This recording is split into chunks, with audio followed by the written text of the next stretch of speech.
And this morning, as we do get into some conversations necessary for us to take a look into what is happening in the country, and also ask certain questions about Kenya's relations with, external partners, and whether what's happening inside affects what's happening outside.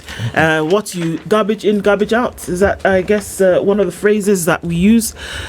Joining us for that conversation today as we look into the external workings of the country.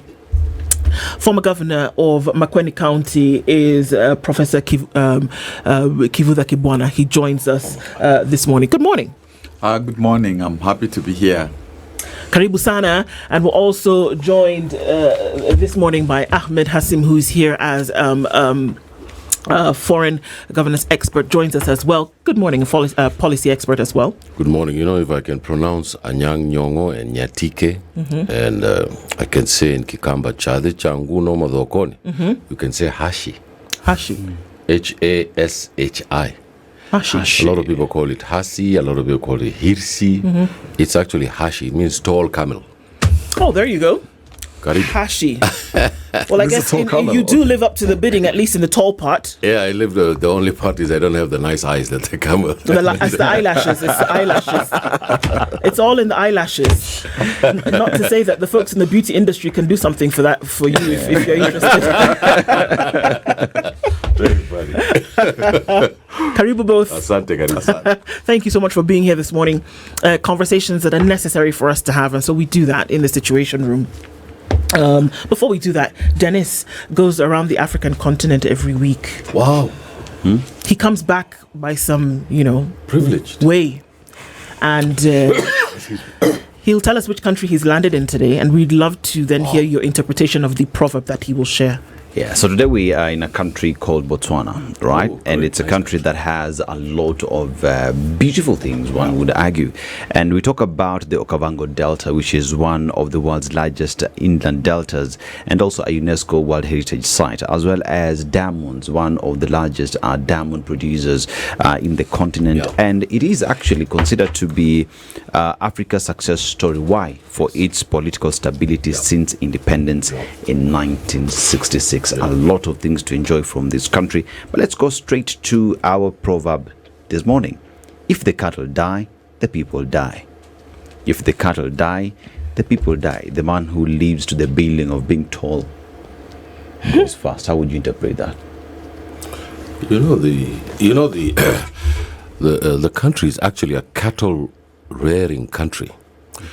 And what people don't know is that before the Holocaust happened in Germany, during the First World War, they came to practice on the Hamba. The community is called the Hamba or the Himba. And now it's a United Nations case because they lost over 1 million people by torture, death, and the killing of their cattle. So I know for a fact that cattle is a way of life in Botswana. I'm sorry, maybe I'm confusing Botswana with Namibia, but I know that whole region is made of cattle. So I think that it's very close to a Somali saying that we have, and I think it means that just as camels are life for us, it means cattle is also life for that community. That's my take. Prof, how would you interpret that? Well, I think in that country, as you have correctly said, that has been one of the most democratic countries, except there have been some recent hiccups. But traditionally, Botswana, Mauritius have been, bulwarks of democracy on the continent. And as Ahmed has said, the cattle are really the wealth of the country. Of course, there is diamonds and so on, but cattle is both a way of life culture. And therefore, it's if you lose the wealth of a nation, you lose the nation. And you can say that for any country, in Africa, any country in the world, there is something that is precious, which really gives its wealth. Like here also, our young people, our wealth. And if we don't treat them well, we are compromising our wealth. Well said. Absolutely. Well said. And so, I guess the words that you use kind of start us off into our conversation this morning. And we're taking a look at things that could be happening inwardly. Usually when you go to the doctor and you say, okay, you say, this is how I'm feeling. And they look at you and they're going to prod here and there. Then after some time, they're going to say, you know what? How about we take a look at what's happening inside, and it will help us to know how we can deal now with these outward manifestations of whatever it may be. Is it time for Kenya to take a look inside, to do some blood work, Prof? Good question. Well, who will do that? Because to take an inward look, you really need a lot of honesty. Because what you will find, if you're genuine, can be, hurting, it can be ugly, and then you have to face it, and you have to be genuine. We have been trying to do that. All these reports from 64, whether it's Dungu report, whether it is more recently Anan, whether it is BPI, whether it is NADCO, we try to look inward without looking inward. And one hopes a time is coming when we will be tired of such shenanigans and we will look inward for real. The young people are forcing us to kind of pause and decide whether we want to look inward. But I think we did not accept that opportunity. But having said that, I still hope, as you have asked, that we are, going to look inward so that we can say, given where our country is, why do we continue to have all these problems of misgovernance, not following the constitution, of corruption, of name them? So yes, we need to genuinely look inward. And maybe, I don't know, if it's something that can be done without necessarily the politicians being at the helm, that could help us. And I don't know who else could be at the helm. I don't know whether it's the professionals, I don't know whether it's the academia, it's the civil society, it is the faith society, fourth sector, the youth themselves. But the last person to really help us look inward, unfortunately, is Kenya's politician. I'm going to stick with that medical analogy just a little bit more, because usually then when you do the test, right, it is the result of that test that the doctor will then say, because of what we have found happening here, then this is what we must do. We must go for surgery, or we must cut the thing off, or we apply some kind of medication, antibiotic, whatever. There have been a lot of things that have been done. There's been a broad-based government thrown at it. There's been, and then even within the broad-based government, there's a now Dennis's favorite 5-man committee now has also been thrown at the thing. And then there is, empowerment drives and everything happening at the same time. And then before any of that even happens, Hashi, we have external parties coming and saying, you guys need to fix this thing. Otherwise, we're not going to be body-body with you anymore. I think the question we're asking ourselves is whether or not the political structure that we have today in Kenya serves the interests of the people of this country, politically speaking. I mean by this that, we have adopted a very strange first across the post system. When our communities, our societies are uneven, we have young people who are more in the modern milieu of their lives. And then we have a rural breakup, and we have different types of Kenyans based on ethnicity, on gender, and all these things. So I've always argued that we need a parliamentary system of government. Because once you have a parliamentary system of government, the executive is in parliament and can be checked in a really fundamental way. We decided to use the American system of checks and balances and the separation of powers. But it is not really germane to our way of life. We were just speaking about Botswana's cows. Our way of life is the whole country has decided that governance has to come closer to the people, because the state, as it were, never really tried to help the country, tried to help itself. And then that's why you have these uneven economies. East Africa broke down. We killed the person who created the Kenya's foreign affairs, Tom Mboya, and Lee Kuan Yew is the one who said that. So I think that we have to question whether or not, the Constitution is not a Quran or it's not a Bible, it's man-made. And I think this first across the system post is what the biggest problem we have in this country. What we need is a representational system of power and a consensual system of power in which everybody is accountable to everybody in a system of legislative government. The old British traditions that we had were abandoned because Jomo Kenyatta wanted to get power. He put the Prime Minister and the President together. So I think if we have a Governor General and a Prime Minister, because we have 47 counties, as the former Governor of Makueni knows, that what we need is a Governor General here on top, who is a representative of all the governors, and he's been chosen in the National Assembly with the leading political party. I'm not saying that we just force minorities to just share power by force, no.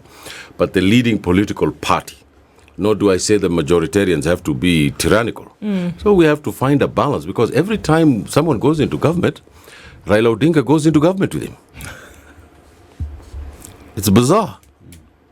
Don't you think? Why? Because he was not elected. But it is unfortunate that he was beaten by 200,000 votes and he cannot be part of the government. That means exactly half the people of Kenya have been thrown down the river. So the pass the post doesn't work. Doesn't work for us. First past the post clearly doesn't work for Kenya. For Africa. Because for the last how many elections, Yes. you've always had to either have a coalition or you've had to have power sharing Exactly. government. Because the country is split right down the middle.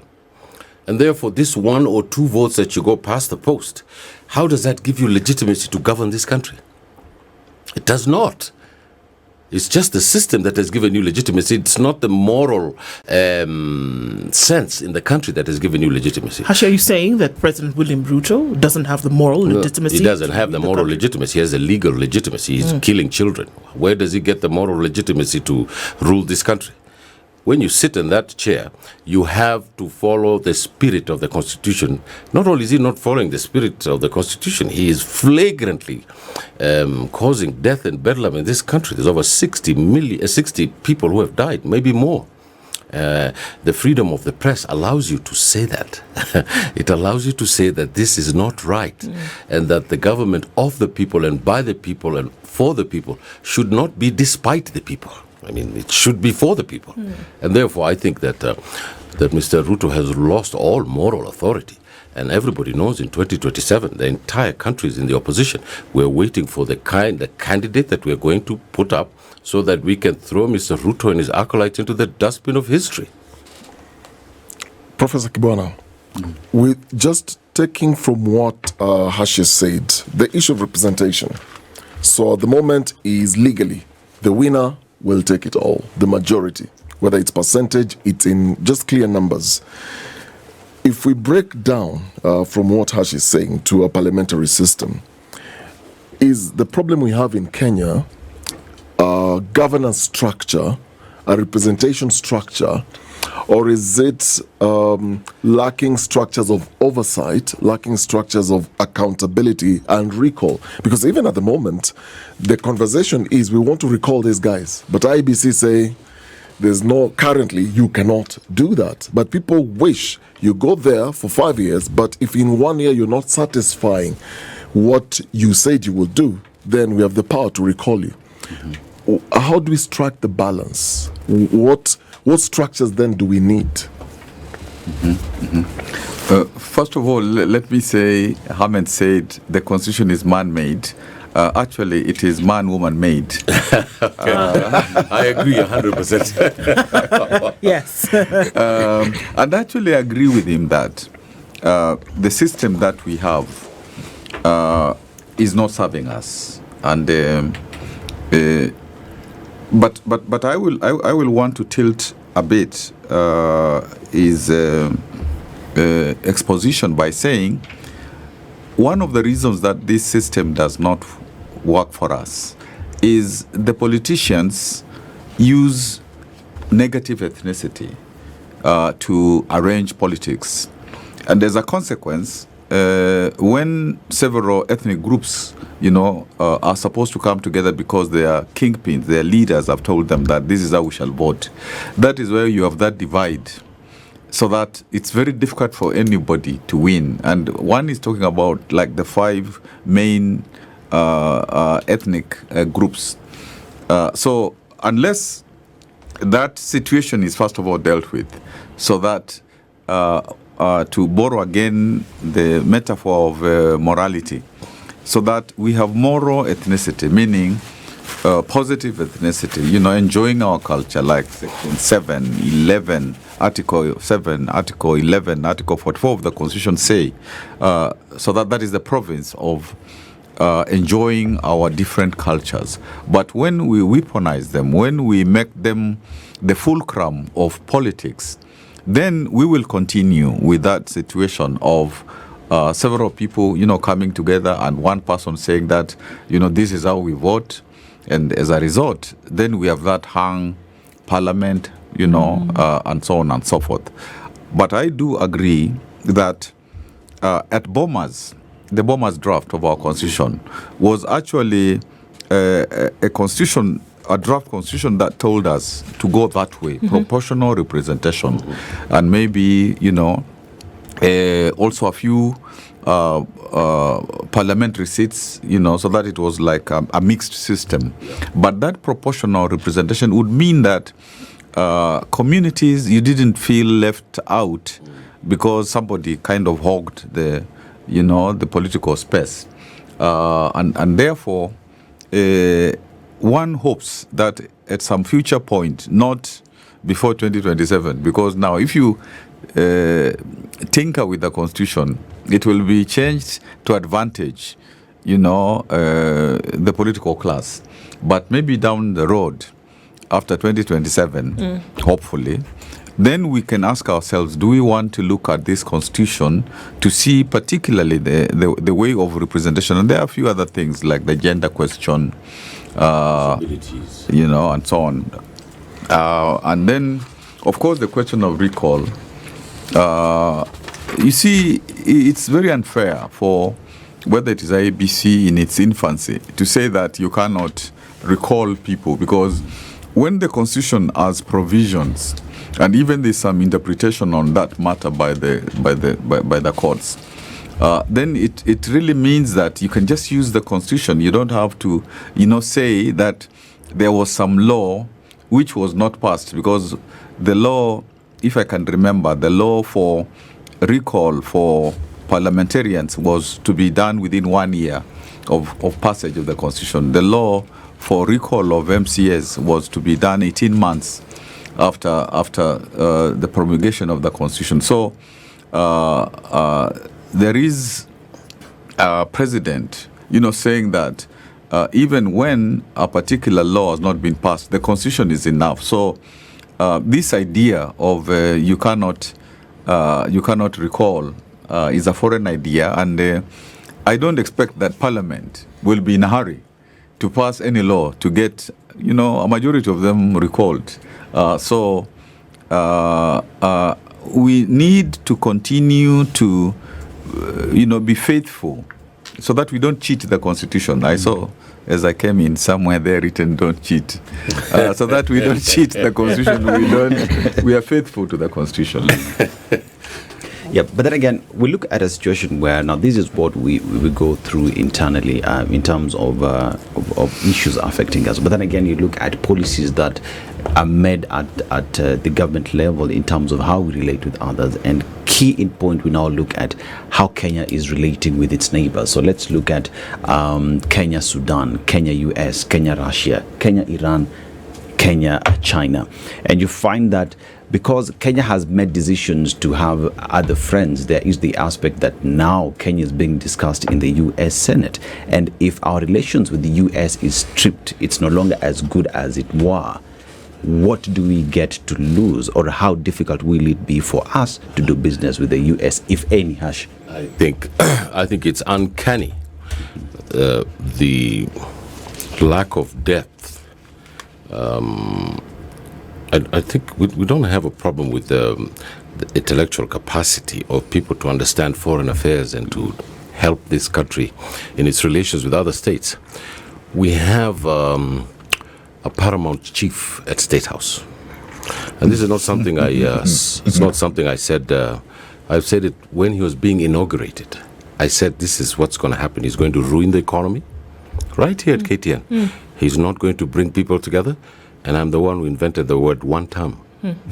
It was you, Hashi? Yes, it's here on tape. I was with the Bahalaine here. And the Gachagua picked it up. I criticized Gachagua at the same venue for his ethnic negativity.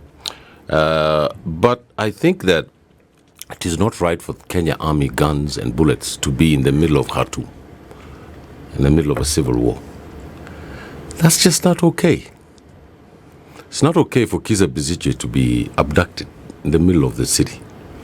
That's not okay. It's not okay for us to deport Kurds from Turkey who work for a national liberation organization, who have come to secure us under the expert on law, on international law, the right to go to another safe haven, not to be abducted. It's not okay. It's not okay for the president to say that he's going to he's a co-architect of a new world order. That's not okay, because we're a small country in the eastern seaboard of Africa, and we cannot be co-architects of a new world order right now. We can be co-architects of the new world order if we bring East Africa together, if we break down the boundaries, and we create a common home with about 300 million people on the eastern seaboard of Africa. We can stand up and say, we are co-architects. West Africa can do the same. North Africa can do the same. And Kwame Nkrumah's call that Africa was not born in me. I think you're from West Africa, are you? Mm-hmm. So the greatest leader we had came from West Africa. Actually, the two greatest leaders, and one from the DRC. So I think that when he says that Africa was, I was born in Africa, but Africa was born in me, is that we have a spiritual and intellectual and moral connection to the whole continent because of our exploitation by the world order. So I'll give you a simple example. They made the UN. They made the World Bank. They made all kinds of institutions in this world, and we were not there. We were still fighting against colonialism. We did not participate in anything. So when we got independence, all of us went to fait accompli. We were told, sit here in the UN, press this button, but the system had already been made up. You know, the League of Nations failed Ethiopia. You guys are too young to remember this history. We were taught history. The League of Nations failed Ethiopia when Italy invaded them, right? Yes. What is it that makes the United Nations and the security institutions in the world and the International Monetary Fund and the World Bank Africa friendly? No, it's nothing. Nothing.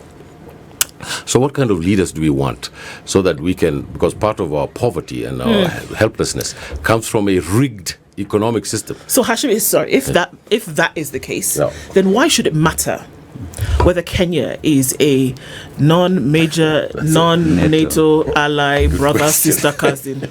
What should it matter if what you're saying is... you are the diplomat. You are the diplomat. If that's the case, they don't take into consideration what happens on this side of the pond. Yes. Why should it matter if you're a non-voting, non-veto power ally of this group in the first place? Exactly. Burkina Faso is showing us what to do. And the Sahel Union. We have to go and touch the moral wires of our societies and the real steak and potatoes of our communities. We have to transform our societies. We're in the 21st century. We've got to get rid of a lot of baggage. I don't say we get rid of our cultures, because our cultures are ancient and they're very beautiful. China has created a political system that they see fit for China. You may agree with it, you might not disagree with it, but they developed the economy and they lifted 600 million people out of poverty. It just makes me gasp. Leadership was being shown by Deng Xiaoping. Leadership. We have politicians in this country who come to the State House. So Professor stayed on some containers of ethnicity. And what they do is they just are corrupt. The president gave 1.2 billion shillings to build a church in the State House. There is no country in the world where president does that would not have been arrested by the prosecutor. Does he get 1.2 billion? From selling chicken? Apparently.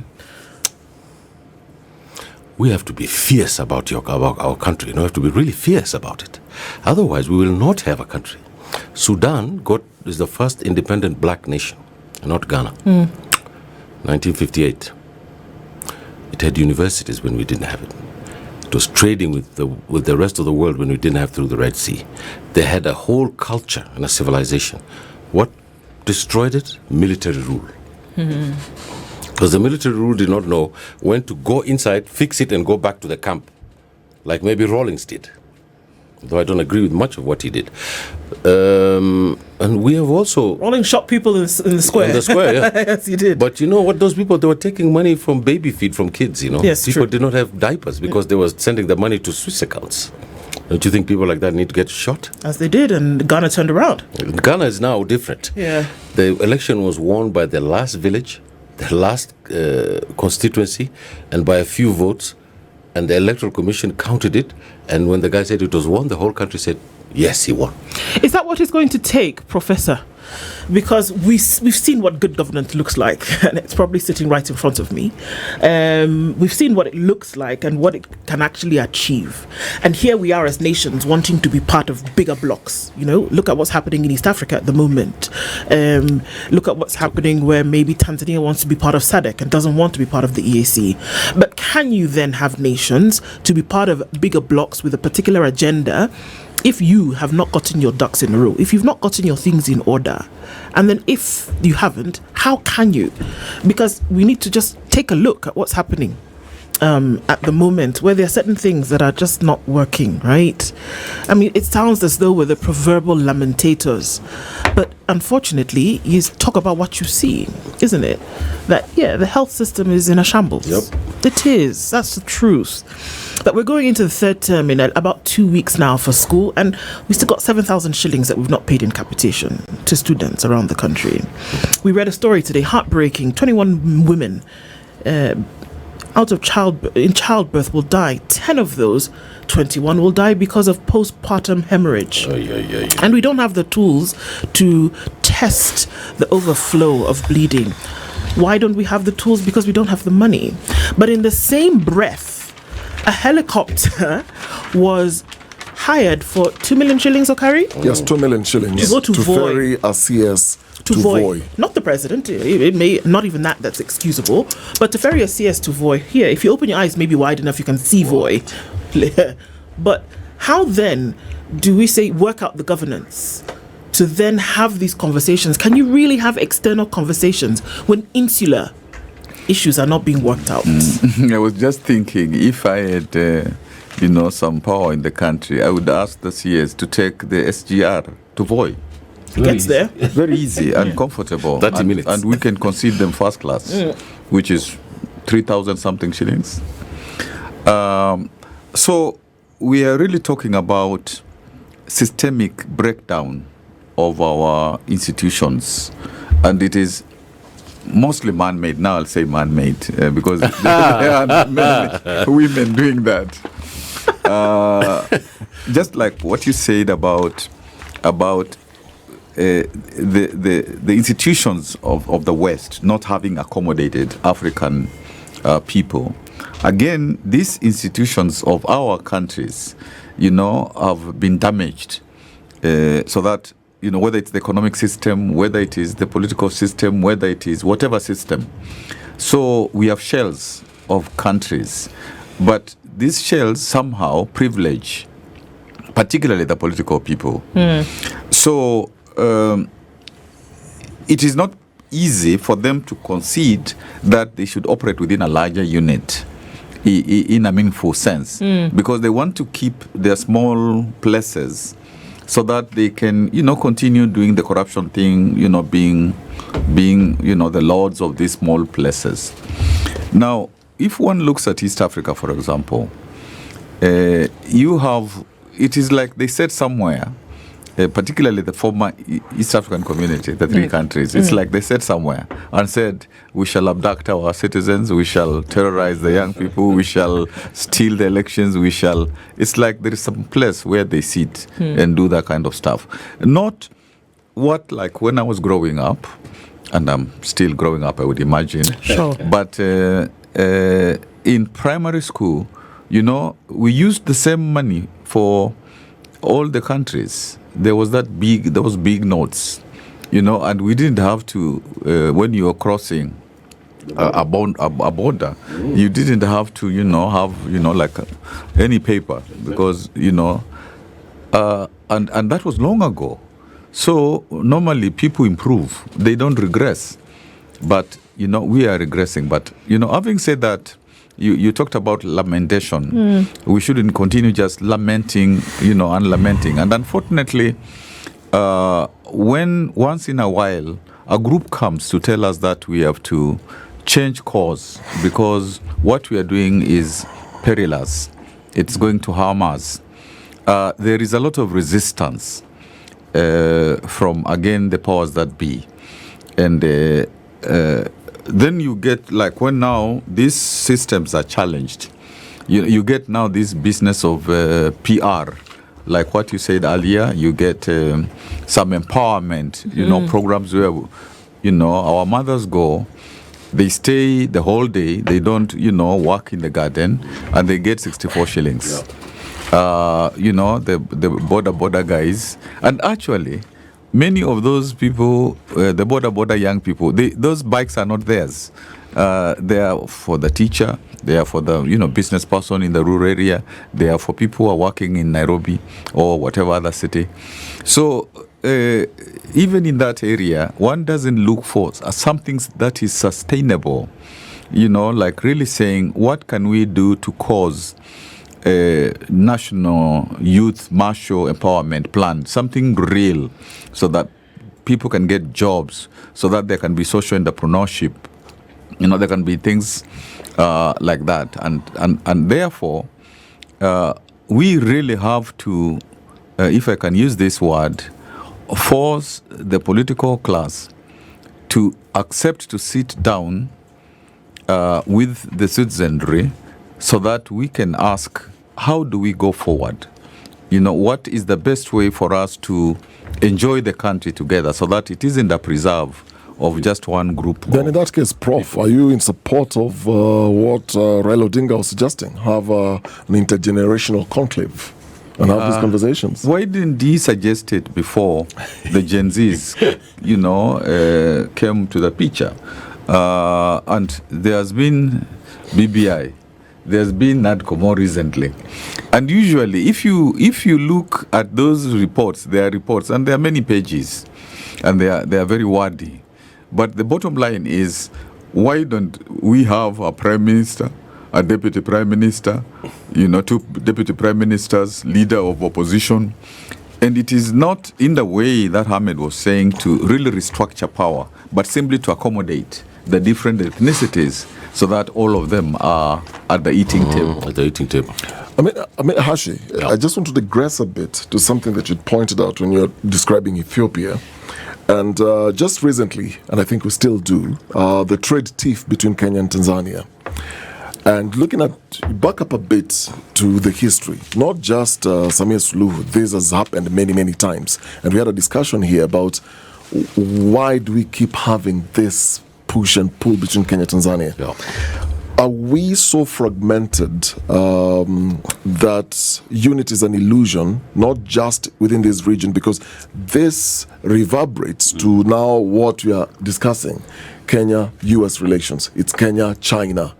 To the extent that, and I'll borrow Lee from a conversation I had with someone over the weekend. And this is somebody who has a very huge turnover business-wise. And she was telling me, interestingly, as we are busy politicking, it is impossible. I mean, it's very possible for you to go to China, do importation. The structures are so opened. You can go to Vietnam and do business. You can go to so many other countries, do business. But if you want to take something from Kenya to Nigeria, for example, or Ghana, you have to go through South Africa. Yeah. We've locked ourselves, even in terms of how you move from one country to another, all those restrictions. Yet we still have ECOWAS, we still have AU, we still have ESC, we talk about SADC, we talk about all these things. Is it an illusion? It's not only an illusion, it is an illusion wrapped up in an enigma. For me to go to West Africa, I have to go to Dubai. Mm-hmm. It's outrageous. I think that we need to just wake up because there is a group, a political class in each of our countries that serve the interests of the metropole. I mean, I can't find any other explanation to this. So what we need is a popular, national, regional political class that is more interested in lifting their countries up than serving imperial masters.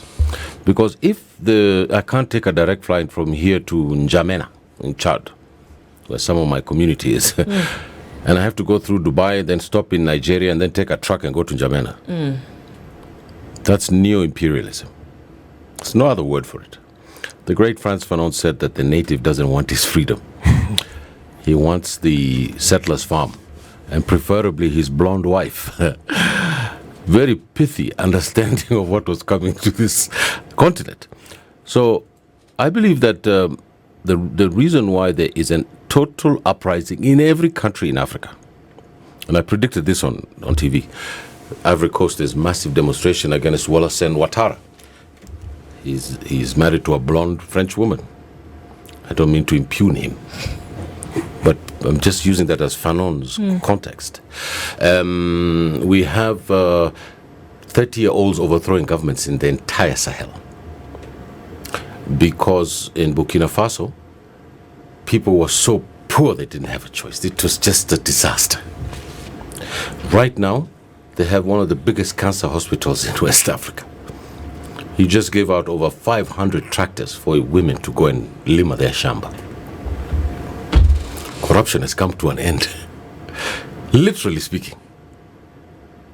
So we have to have people who have consciousness to say we're not going to allow for the rape of Africa. Today in Niger, I think it's in this newspaper, there was a meteorite that fell from Mars. We used to fashion those things even in the Makkah, in the Muslim faith, inside, when you go around the Makkah. The stone, as we believe, is from heaven. But it came down as a meteorite. It's in there. So they sold it for $5 million at Sotheby's in New York. Someone just went, picked it up, put it on a truck. And what were the authorities doing there? What are the people doing there? So I think we ought to end this absolute rape of our continent by foreign interests first and by local interests. And when we do that, then we will be able to achieve the things that we want: free healthcare, free education for the children to have a chance. Exploitation is connected. It's not national. It's all connected. So we nearly had a popular national revolution the other day by children under 25. We were going to go the Bangladeshi way. But they stopped. Or they were stopped by bullets. And they didn't want to cross that Rubicon. They want to wait for an election. They want to wait for an election. And the entire political class is going to be thrown out of power. The question that we have about the Gen Zs is whether they're going to create an institution of a political party, and they're going to get people of moral persuasion who have struggled for this country to try and drive them and tell them this is the places where you should jump, but they should hold the leadership. We need change in this country. We don't care how it comes, but we need change. I, for one, want a popular election in this country, because I feel that is for the good of the country. But if this regime or this system continues in this way, these kids will overthrow everybody and take power by force. It's happened everywhere. But those same kids have been told, look, we are going to steal the election. We're going to stuff the ballot boxes. I don't think you would dare do that. You don't think so? First of all, the polling station... It's not been said once. It's not been said twice or Professor thrice. Kivutha, my senior and my teacher, will tell you in 1 second that everything is being counted at the polling station. I think that's the law, if I'm not mistaken. They will be there at the polling station protecting their vote. You'll start seeing on Twitter, protect the vote. We are playing with fire. We need to accept this transformation peacefully. We need to accept it very clearly. We need to let it come, and we need it to come in a very peaceful way. Because there's something called the Annales School. There's a guy who's written about something called in French the longue durée, a period in which the rings of history meet. He's called Fernand Braudel, a French philosopher. The rings of history have met in Kenya. because those governments before didn't want to do anything. My group and Mr. Kivutha's group, we brought the constitution, we brought devolution. We fought for those things. Mr. Kivutha here, the governor here, fought very much for the constitution, so did I. But he did more than I did. Because he was with this generation, him and Gitobwe Manyara, Raila Odinga, although those are the people who fought the second liberation to bring this constitution. These kids have weaponized this constitution. It means something to them. It's living. It's not something that the elite pact had made because they were afraid of being arrested by whoever went into power. That was a major drive for creating this constitution. But these kids believe that this is their gift. And then they got a prosperous time with Mr. Kibaki, who was not a good politician, but if you had given him at independence the reins of power, this country would have been completely transformed. We would not be talking here right now. Which brings me to the question that you look at the youth and the change that they want and the demands that they have. But then again, you look at a government and a system that says, first of all, let's get into a conclave. Or if that's not working, I'm going to take you to State House 5,000. Let's give nonsense. You bikes and tanks and everything. One would argue, instead of tanks, why don't you just bring us piped water? That's a conversation for another day, Prof. So if you look at what is happening right now, is the current political class ready for the change that is coming? No.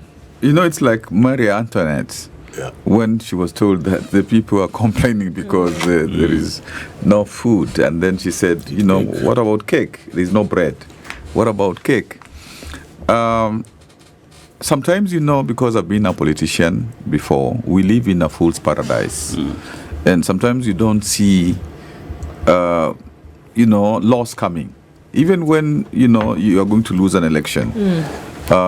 Sometimes even your spouse doesn't tell you, if she does or he does, you don't believe it, because you will always win.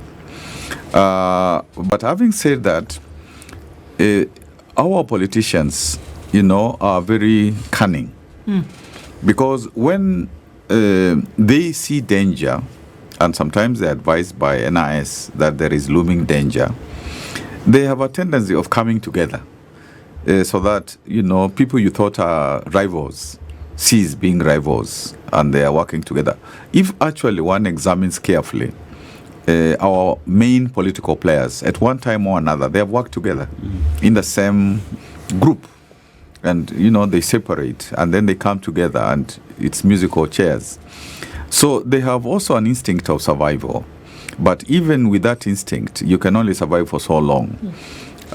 Like now, this idea of let us even assume the young people went to State House were 10,000, 15,000, 20,000. There are 14 million, young people between 18 and 35. So how are you going to give them border and to give them, all those kinds of things, that they were, kind of being given. And sometimes you hear people are told you'll get this, but go home, then it will be brought, and it is never brought. It's a sure thing. But I detect this feeling that the system has decided that somehow they have to try to engage these young people. But I don't think that the young people are going to feel them. I think they want some kind of conversation with them. I don't know. Maybe even the National Youth Council elections, maybe somewhere down the road and stuff like that. But I think the political people have done, enough trouble against these young people, so that the young people are just saying, well, we'll wait. We'll wait. We are younger than you, we will survive you, even as you kill some of us.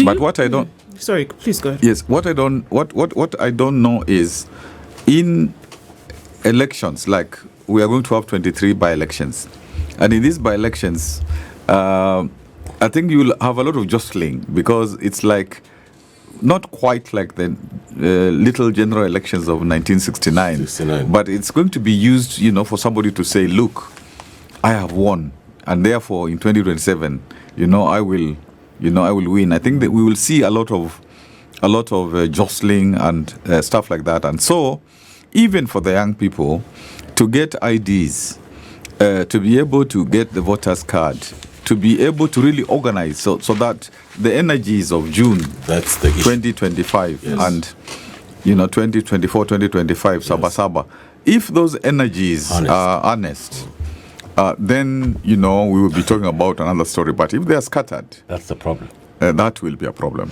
Do politicians know, and this is across board, doesn't matter, or people in leadership, are you aware at some point that perhaps there is dissatisfaction from the people that you lead and then decide to do something about it? Perhaps I'm asking the wrong person, because you at one point felt that and you said, okay, fine, if there's a problem, let's dismantle the whole thing and go back to the ballot. Let's say let's go again and choose it. You in Makueni, you said, okay, all MCAs, even myself, let's go back to the ballot. Yeah. And let's say if this is not working right now, let the people say what they want. Well, the people said again that they wanted you to come back, and then you were able to work through. But you felt something and you heard there was dissent, there was dissatisfaction.